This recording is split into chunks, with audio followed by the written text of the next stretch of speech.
Hello students. आज हम लोग जो टॉपिक पढ़ने वाले हैं उस टॉपिक का नाम है भौतिक परिवर्तन और रासायनिक परिवर्तन।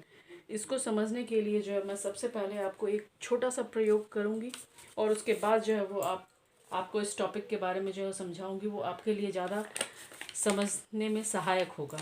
तो मैं एक कागज़ ली हूँ, ठीक है, और इस कागज़ को मैं मोड़ रही हूँ फिज़िकली। मैं दबाव डाल करके, है ना, हाथ हाथ का दबाव डाल करके मैं क्या की, इस बड़े से कागज़ को मैं क्या कर दी, छोटा कागज़ में बदल दी।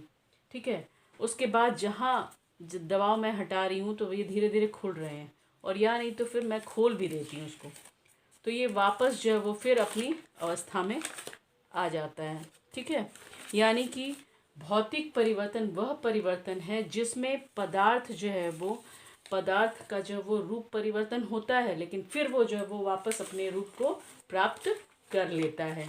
इस चीज़ को जो है वो आप बर्फ़ के टुकड़े से भी समझ सकते हैं। अगर ये जो है वो आइस क्यूब्स है, आइस क्यूब्स को जो है वो हम थोड़ी देर अगर रूम टेम्परेचर पे छोड़ते हैं या रूम टेम्परेचर पे या हीट करते हैं, तो वो क्या होता है, वो जो है वो जल के रूप में जो है वो परिवर्तित हो जाता है, H2O बन जाता है। और जब हम इस पर जो है वो रियल हीट देते हैं, यहाँ रूम टेम्परेचर था और यहाँ पे जो है वो हीट हम देते हैं, मान लीजिए 50 डिग्री या 60 डिग्री सेल्सियस डालते हैं, या कितना भी डालते हैं, थोड़ा सा हीट बढ़ा देते हैं, तो फिर क्या होता है, ये जो है वो जल जो है वो क्या होता है, उबलने लगेगा आपका, यानी कि वेपर में बदल जाएगा। यहाँ पे ये क्या था, ये आइस था, यानी कि सॉलिड था, यहाँ ये लिक्विड हुआ।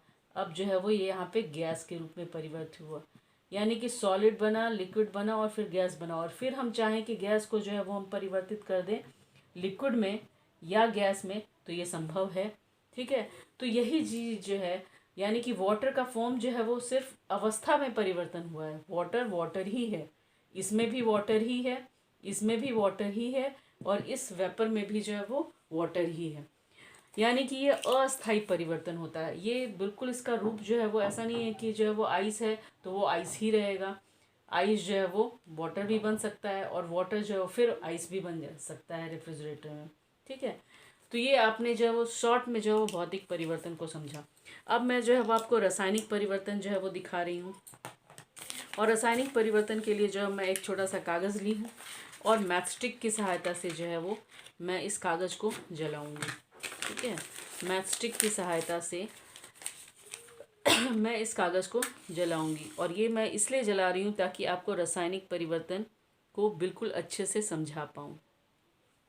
तो आप देख रहे हैं कि ये कागज़ जो है, पहले भौतिक परिवर्तन में कागज़ का रूप जो है वो बदला था, लेकिन वो बदल के क्या हुआ था, वो फिर कागज़ ही बन गया था। लेकिन यहाँ जो है वो कागज़ कार्बन के रूप में जो है वो परिवर्तित हो रहा है, और ये सफ़ेद कागज़ बिल्कुल कार्बन, काला कार्बन बन गया। तो बेटर आपको समझ में आ रहा होगा कि ये रूप परिवर्तन क्या क्या है, रासायनिक परिवर्तन क्या है। रासायनिक परिवर्तन जो है वो वह परिवर्तन है जिससे जो है वो कोई भी पदार्थ जो है वो अपना रूप परिवर्तन कर लेता है, और वापस फिर हम उसको पहले वाले पदार्थ में नहीं बदल सकते हैं। इसी प्रक्रिया को जो है वो हम कहते हैं इरिवर्सिबिलिटी, है ना। जिसको हम हिंदी में बोल सकते हैं अनुत्क्रमणीयता। अनुत्क्रमणीयता यानी इरिवर्सिबिलिटी। रासायनिक परिवर्तन में पदार्थ जो है वो इरिवर्सिबिलिटी वाली प्रॉपर्टी शो करता है, और भौतिक परिवर्तन में रिवर्सिबिलिटी, यानी कि तुरंत जो है वो पदार्थ जो है वो दूसरे पदार्थ में, नए पदार्थ में बदलेगा, और फिर उस पदार्थ को जो है वो हम लोग फिर वापस वही पदार्थ में बदल सकते हैं। मैंने आपको इस एग्जाम्पल के द्वारा भी बताया कि आइस कैसे जो है वो जल बनता है, और जल जो है कैसे वाष्प बनता है, और फिर जो है वो वाष्प को जो है वो अगर हम संघनित कर ले और तो वो पानी बनेगा, और उसको रेफ्रिजरेट कर दें तो फिर से वापस जो है वो ये आइस बन जाएगा। बेटर है कि मुझे लग रहा है कि आपको भौतिक परिवर्तन समझ में आ गया होगा, लेकिन अब इसके अंदर चलते हैं। भौतिक परिवर्तन में क्या होता है, संगठन में परिवर्तन नहीं होता है, यानी इसका कॉम्पोजिशन जो होता है उसमें कोई परिवर्तन नहीं, यानी H2 है तो H2O ही रहेगा। लेकिन इसमें जो है वो संगठन में जो है वो परिवर्तन हो जाता है, यानी कॉम्पोजिशन में जो है वो परिवर्तन होता है। जैसे कैल्शियम है, कैल्शियम में जो है वो H2O को अगर हम मिक्स करते हैं तो ये CaOH2 बना देगा, यानी बुझा हुआ चूना में जब हम पानी डालेंगे तो वो चूना पानी बना देगा, ठीक है, जिसको हम लोग वाइट वॉश के लिए प्रयोग करते हैं। और ये स्थायी परिवर्तन होता है। देखिए ये स्थायी परिवर्तन है, ये अस्थायी था, यानी कि कुछ देर के लिए जलवाष्प था, इसको फिर संघनित किए तो लिक्विड बन गया, और लिक्विड को फिर जो है वो हम रेफ्रिजरेट कर दिए तो फिर ये आइस बन गया। यानी कि अस्थायी था, यानी कि कुछ देर के लिए था, स्थायी हमेशा के लिए परमानेंट नहीं था, ये टेम्पररी था। ये परिवर्तन टेम्पररी परिवर्तन होता है। जैसे कि एग्जाम्पल मैं दिखाती हूँ भौतिक परिवर्तन का। देखिए ये एक जो है वो आपका प्लास्टिक का जो है वो घोड़ा है, ठीक है, इसको जो है वो मैं क्या कर देती हूँ, दबाव डाल करके इसको मोड़ देती हूँ, इसका रूप को परिवर्तित कर देती हूँ। जहाँ मैं ये दबाव हटाऊंगी फिर वो वापस जो है वो ये घोड़ा का ही रूप ले लेगा। यानी इसका रूप परिवर्तन कब हुआ था, दबाव डालने पे हुआ था, लेकिन जहाँ दबाव हटता है तो फिर वापस जो है वो ये अपने ही शेप में आ जाता है। ये भौतिक परिवर्तन है।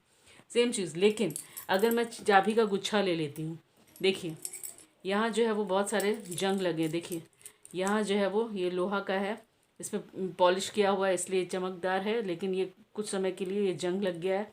और ये जंग को जो है वो हम वापस, ये जो जंग आप देख रहे हैं, ये जंग को हम लोग वापस जो है वो स्टील या लोहे में परिवर्तित नहीं कर सकते हैं, इस चमकदार वस्तु में नहीं परिवर्तित कर सकते हैं। इसलिए जो है ये रासायनिक प्रक्रिया है, ठीक है। इसमें एक नया रूप, नया पदार्थ बन गया, यानी कि ये लोहा जो है वो जंग लग करके नया हो गया, और इस जंग को जो है वो ये स्थायी होता है, ये जंग जो है वो स्थायी होता है। वही बोल रहे हैं यहाँ पे स्थायी परिवर्तन है।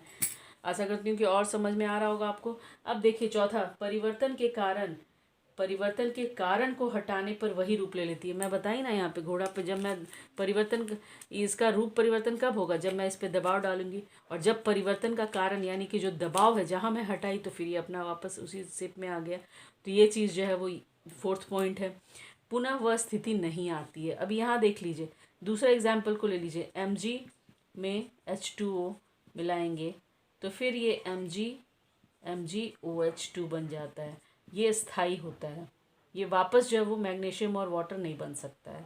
ये हो गया। पांचवा देखिएगा, अवस्थाओं का अंतः रूपांतरण होता है।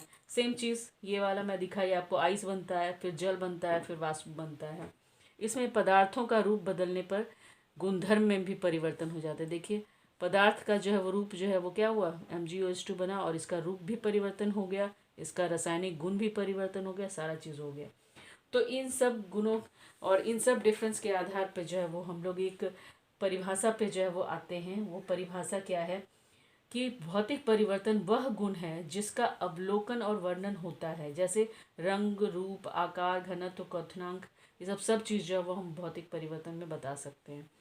रासायनिक परिवर्तन वह गुण है जो रासायनिक गुणधर्म में परिवर्तन लाता है। किसके रासायनिक गुण में, पदार्थ के कॉम्पोजिशन, जो कॉम्पोजिशन है यानी घटक है, संघटक है, उसमें जो है वो संघटक में जो है वो परिवर्तन ला देता है, ठीक है, संघटक में परिवर्तन ला देता है, यानी कॉम्पोजिशन में जो है वो परिवर्तन ला देता है। अब उदाहरण से जो है वो और ज़्यादा क्लियर हो जाएगा कि जैसे मक्खन का पिघलना, मक्खन जो पिघलता है वो भौतिक रूप है, पिघल गया, उसको फिर जो है रेफ्रिजरेटर में डाल देंगे, फिर वो जम जाएगा। पेड़ का कटना, पेड़ जो है वो कट तो रहा है लेकिन है वो पेड़ ही, इसलिए जो है वो हम इसे भौतिक परिवर्तन कहेंगे। जल में जो है वो नमक और चीनी का मिश्रण तैयार करना, वो भी जो है वो भौतिक परिवर्तन है। ठोस मोम का पिघलना, ठोस मोम का पिघलना जो है वो क्या है, भौतिक परिवर्तन है। भौतिक परिवर्तन कहने का मतलब कि वो पिघल रहा है। अब ध्यान दीजिएगा, यहाँ अगर पिघलना है तब तो ये भौतिक परिवर्तन होगा, लेकिन ये जहाँ जलना हो जाएगा, मोम का जलना, यानी कि मोमबत्ती जो है जब जलती है तो कार्बन डाइऑक्साइड वहाँ पे भर जाता है, यानी कि उसकी जो पतीली होती है वो कार्बन डाइऑक्साइड भी रिलीज़ करती है। तो पिघलना जो है वो भौतिक परिवर्तन है, लेकिन जलना जो है वो क्या है, वो रासायनिक परिवर्तन है। सेम चीज़ जो है वो उधर्पातन में क्या होता है, सॉलिड होता है, सॉलिड जो है वो गैस में बदलता है और गैस जो है वो फिर सॉलिड में बदलता है। तो इस अवस्था परिवर्तन के कारण उधर्पातन को भी हम लोग भौतिक परिवर्तन कह सकते हैं। फिर देखिए बल्ब का जलना और बुझना, जो हम बल्ब जलाते हैं और बुझाते हैं वो भी जो है वो क्या है, भौतिक परिवर्तन है। मिट्टी का पानी का जड़ से तना की ओर बहना, ये भी क्या है, ये आपका फिजिकल चेंजेस है, फिजिकल परिवर्तन है। अब केमिकल परिवर्तन का एग्जाम्पल देख लीजिए। अलमारी में जंग लगना, जैसे कि मैं आपको दिखाई यहाँ पे जंग लगा हुआ, चाबी है इसमें जंग लगा हुआ है, ये क्या है? केमिकल है, केमिकल चेंजेस है, ये केमिकल चेंजेस है आपका। उसके बाद जो है वो कागज़ का जलना, मैं दिखाई कि कैसे कागज़ जो है वो काला, सफ़ेद कागज़ जो है वो काला रूप धारण के, इसका रूप जो है वो परिवर्तन हो गया, नया रूप, नया पदार्थ बन गया, तो इसलिए जो है वो ये केमिकल चेंजेस है। मोम का जलना भी जो है वो केमिकल चेंजेस है। जल का H2 और O2 में बदलना, आप देखिए वाटर का होता है H2O, जब इसको जो है वो विघटित करते हैं तो ये H2 + O2 में बदलता है। बैलेंस कर दीजिएगा ज़रा यहाँ पे, तो ये हो जाएगा, यानी कि हाइड्रोजन गैस निकलेगा और ऑक्सीजन गैस निकलेगा, यानी रूप परिवर्तन हो गया, नया पदार्थ बन गया, हाइड्रोजन मिला और ऑक्सीजन मिला, किससे? वाटर से मिला, इसलिए ये केमिकल चेंजेस है। सेम चीज़ दूध का दही में बदलना, मिल्क जो है वो आपका कर्ड में बदल रहा है, कर्ड में बदल, लेकिन कर्ड को जो है वो फिर वापस जो है वो मिल्क में परिवर्तित नहीं कर सकते, इसलिए ये रासायनिक प्रक्रिया है। आशा करते हैं कि आपको जो है ये टॉपिक बहुत ही अच्छी तरह से समझ में आया होगा। नेक्स्ट टॉपिक जो है वो हम लोग कल पढ़ेंगे। Okay, thank you.